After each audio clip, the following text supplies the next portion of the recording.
आज आपसे करना चाहता हूं, जब आप ये पलट कर देखते हैं कि दलित समाज जो युवा तैयार हुए हैं, इनमें आप क्या भविष्य देखते हैं और क्या दलित समाज इनकी तरफ किसी उम्मीद से देखता है, या फिर वो मेन स्ट्रीम पॉलिटिक्स करने वाली बीजेपी, समाजवादी पार्टी या कांग्रेस की तरफ देखता है?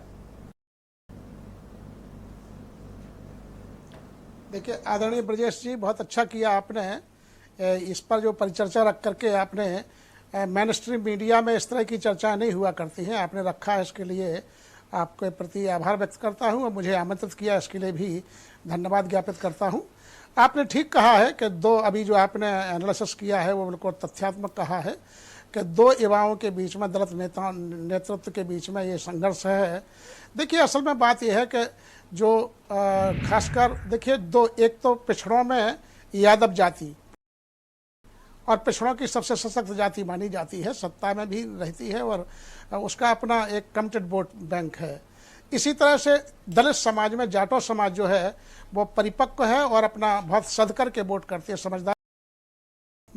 जब साहब संघर्ष कर रहे थे ब्रिटिश में, तब पंडित नेहरू ने, गांधी जी ने पूछ करके इस समाज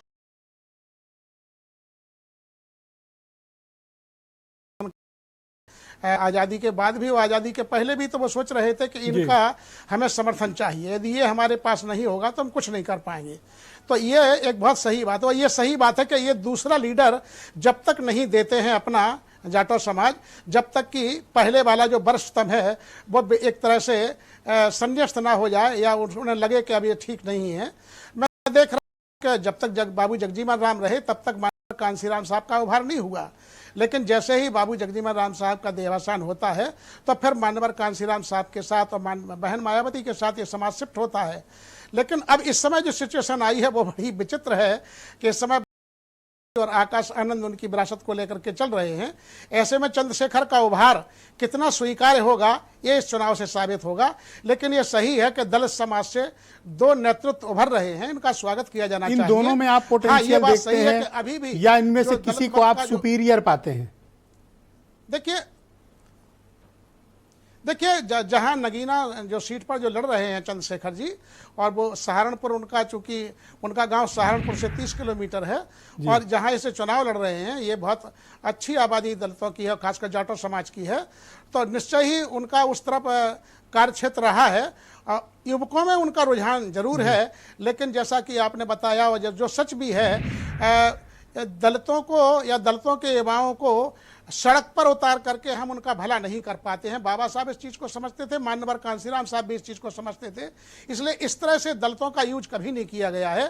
जो चंद्रशेखर जी ने एक नया ट्रायल किया है उसमें आफत ही आफत है, क्योंकि ना तो इनके पास रोजगार है, ना कोई और धंधा है, ना संपन्नता है। यही कारण है कि जब सत्ता में होते हैं तो दलितों की ओर से गुंडई का कोई प्रकरण आपको नहीं मिलता है, लेकिन अन्य पार्टियां, चाहे सपा पार्टी हो, अब मैं एक अंतिम सवाल इस राउंड का आपसे पूछ रहा हूं, आपसे आगे चर्चा करेंगे। आकाश आनंद में क्या पोटेंशियल आप देखते हैं? इन दिनों आप उनकी स्पीच आपने जरूर सुनी होगी। देखिए उनका तो इस चुनाव में परीक्षण होना है। ये सही बात है कि वो लंदन से, मतलब यूरोप से पढ़ करके आए हैं, और उनकी अब देखिए जब वो अभी जो चुनाव रैलियों में जा रहे हैं तो साफ तौर पर नजरिया उनका स्पष्ट हो रहा है, और एक तरह से सारी पार्टियों में हड़कंप मचा हुआ है। माने वो शब्दावली को बोल रहे हैं जो कि कैडर की शब्दावली है। निश्चय ही इस शब्दावली को लेकर के वो चल रहे हैं, तो निश्चय ही बहुत बड़ा संघर्ष होने वाला है।